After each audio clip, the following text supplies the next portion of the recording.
Paolo Avellino nag-alab sa galit matapang na ipinagtanggol si Kim Chiu laban sa mga basher. Huwag nating palakihin. Kung bago pa lang sa channel na ito, huwag kalimutang mag-like, share, comment, and subscribe sa isang industriyang pinapatakbo ng opinyon ng publiko at pinapalakas ng social media ang isang maliit na pagkakamali ay maaaring maging isang malaking sunog sa loob lamang ng ilang segundo. Ito ang mapait na katotohanang muling hinarap ng Chinita Princess na si Kim Chiu kamakailan. Ngunit sa pagkakataong ito, sa gitna na walang habas na pambabatikos, isang matapang na boses ang tumindig para ipagtanggol siya. Isang boses na hindi lamang nagmula sa isang kaibigan, kundi sa isang prinsipe na handang harapin ang sinuman para sa kanyang prinsesa. Ang lahat ay nagsimula sa isang tila simpleng pagkakamali sa gitna ng live na broadcast ng Showtime. Habang nag-host, nagkamali si Kim sa pagbanggit ng pangalan ng isang banda sa halip na sabihin, yun nga, yung sinasabi na dapat daw ay 4 of spade, pero ang sinabi niya ay diba? Talagang kumalat ang mga isyong itong ganito. Akala natin okay na pero hindi pa pala. Kaya naman, ang isang maliit na inosenteng pagkakamali na maaaring mangyari sa sinuman, lalo na sa bilis at pressure ng live television. Ngunit sa mundo ng entertainment, walang pagkakamaling maliit. Agad na pinulutan ng kanyang mga kritiko at haters ang insidenteng ito. Ang social media ay binahan ng mga mapanuyang komento, memes at mga posts na kumo-question sa kanyang kakayahan bilang isang host. Ang isang honest mistake ay ginawang isang sandata para muli siyang siraan. Kaya naman ay sikat na sikat ngayon si Kim Chiu at talagang matunog ang kanyang pangalan dahil sa kanyang pagkakamali. Kasi naman ginawa ito ng mga bashers niya. Kinuha ang chance at sinabi nga, ginawa ng paraan para mabasyan. Naku naman.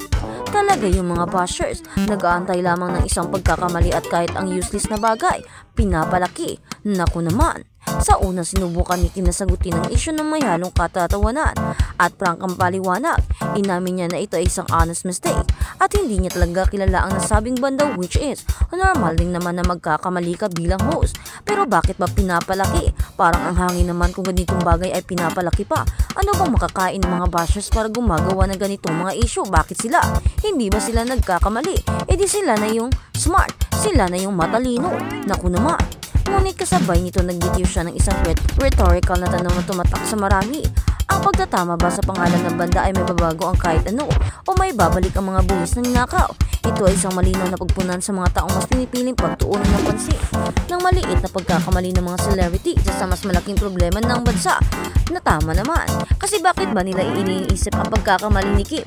Bakit hindi na lang iniisip nila ang kanilang mga safety? Lalo pat rampant ngayon ang mga pangyayari hindi maganda sa mundo. Bakit ba kasi mas nakafocus tayo sa pagkakamali ng iba? Bakit hindi na lang natin tingnan ang ating sarili at mag-focus na rin para sa ating kapakanan kaysa makialam? Ngunit ang kanyang paliwanag ay hindi sapat para patahimikin ang mga kritiko. Dito na pumasok ang kanyang on-screen partner at malapit na kaibigan, si Paolo Avellino. Sa isang panayam, hindi na makapagkimpi si Paolo. Ang kanyang pagtatanggol kay Kim ay hindi malumanay. Ito ay puno ng galit at pagkadismaya. Tinawag niyang walang respeto ang mga basher at mariing kinundina ang kanilang pagpapalaki sa isang napakaliit na issue. Nako naman, mga basher ano? Sinabihan na kayo ng walang respeto ng isang gwapo.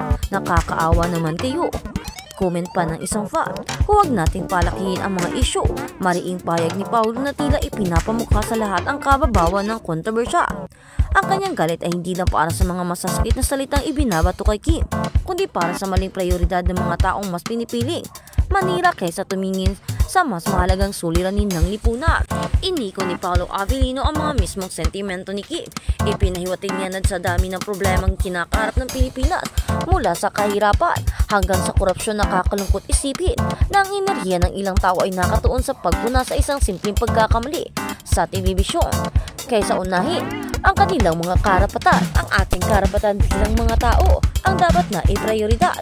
Bakit pa kasi pinipili pa natin i-focus ang mga bagay na walang kwenta at yung mga bagay naman na kailangan pansinin ay hinahayaan natin? Ganito na ba talaga tayo? Ganito na ba talaga tayo kahina? Ang mga matapang na pagtatanggol na ito ni Paolo ay higit pa sa isang love team. move. Ito ay sa pagpapakita ng isang malalim na samahan at respeto sa pagitan ng dalawang magkaibigan. Ipinapakita nito na ang kanilang koneksyon ay hindi lamang pang kamera. Ito ay isang tunay na pagkakaibigan na handang sumuporta at lumaban para sa isa't isa sa likod ng mga ilaw. Ang insidenteng ito ay nagbukas ng isang mahalagang diskusyon tungkol sa cancel culture at sa toxicity ng social media. Nagiging isang paalala na ang mga artistang nakikita natin sa screen ay mga tao rin, mga taong nagkakamali, nasasaktan at nangangailangan ng pangunawa. Ang pagkakaisa ni Kim at Paolo sa isyung ito ay isang malakas na mensahe.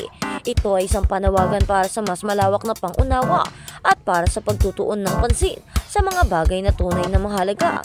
Sa isang mundo kung saan madaling manira, pinili nilang maging isang ehemplo ng suporta at katataga, habang ang isyu ng one speech ay maaaring malimutan sa paglipas ng panahon. Ang mananatili ay ang imahe ng isang Paolo Avellino na hindi nag-atubiling maging kalasag para sa kanyang kaibigan, isang prinsipe na handang ipagtanggol ang kanyang prinsesa, hindi sa isang karian ng pantasya, kundi sa isang totoong mundo na puno ng mga mapanghusgang mata. At ang pagkakaroon ni Kim Chiu kay Paolo Avellino ay siyang magandang nangyari sa kanyang buhay, dahil hindi lang siya nagkaroon ng kaibigan, nagkaroon pa siya ng tagapagtanggol na tunay at talagang minamahal at pinoprotektahan siya kahit na sa anumang bagay at kahit sa anumang mga pangyayari. Kahit na ito ay hindi ligtas para din kay Paolo, pero kaya niyang ipagtanggol ang babaeng kanyang minamahal, ang kanyang off-screen partner, ang kanyang on-screen partner. Kaya naman, ano nga ba ang totoo between sa kanilang dalawa? Ano nga ba talaga ang totoong nangyari sa relasyon nila? Totoo nga kaya ang pagmamahalan ni Kim Chiu at Paolo Avellino, pero hindi nilang nila inaamin? Dahil tingnan mo nga naman kung ipagtanggol ni Paolo Avellino si Kim, galit na galit. Nako, in love ito. At sa kabilang banda, Kim Chiu nilait ng basher. Nag-init, mababalik ba yung ninakaw na tags? Or, ano nga ba ang gusto nyo? Kasuhan na ba ito? Kasi hindi ko na talaga kaya. Grabe na kayo. Trending ngayon ang sagutan na nangyari na pumuna sa pagtawag niya sa kanilang love scene ngayon, diba? Kaya naman si Kim, hindi na niya talaga kinaya at ayun na nga. Biglang nagalit na ito at sinabi, kung hindi talaga kayo titigil ay baka humanto na tayo paggawa ng kaso, dahil ang ginawa ninyo ay hindi tama at hindi maganda. Bakit ba kasi kailangan yung gawin pa ito? Bakit hindi nyo na lang kailangan palagpasin? Ayos na lang sana yung hinusgahan nyo ako ng isang beses, hindi yung paulit-ulit na parang ang laki ng ginawa kong masama at pagkakamali. Ang pagkakamali ko sa pagbigkas ng kanilang pangalan ng banda ay siyang pagkakamali rin ng iba, tulad ng pagbanggit nila sa aking pangalan at sa inyong mga pangalan. Bakit? Hindi nyo ba naranasan na mabanggit ang isang pangalan sa pagkakamaling paraan? Bakit hindi na ba kayo nagkakamali? Bakit perfecto ba kayo? Bakit kayo ganyan? Bakit kung ako ay grabe kayong mapanghusga? Ganyan ba talaga kayo kainggit? Ganyan ba talaga kayo kagalit sa akin? Kahit na wala naman akong ginawang masama. Ano ba talaga ang pinaghuhugutan ng inyong hinanakit sa akin? Kahit nang ipinakita ko sa inyo ay pagmamahal, bakit parang galit pa rin ang natatanggap ko sa inyo? Hindi ko talaga mawari at hindi ko lubos maisip kung ano ba talaga ang kasalanan ko sa inyo, at ganyan na lang kayo kung magalit sa akin. Ang gusto ko lang naman ay maging maayos ang lahat. Ang gusto ko lang naman ay maging masaya tayo. Oo, I admit my mistake. Pero dapat naman ay hindi nyo na ito palakihin. At kahit na nga wala akong kasalanan ay humihingi pa rin ako ng tawad.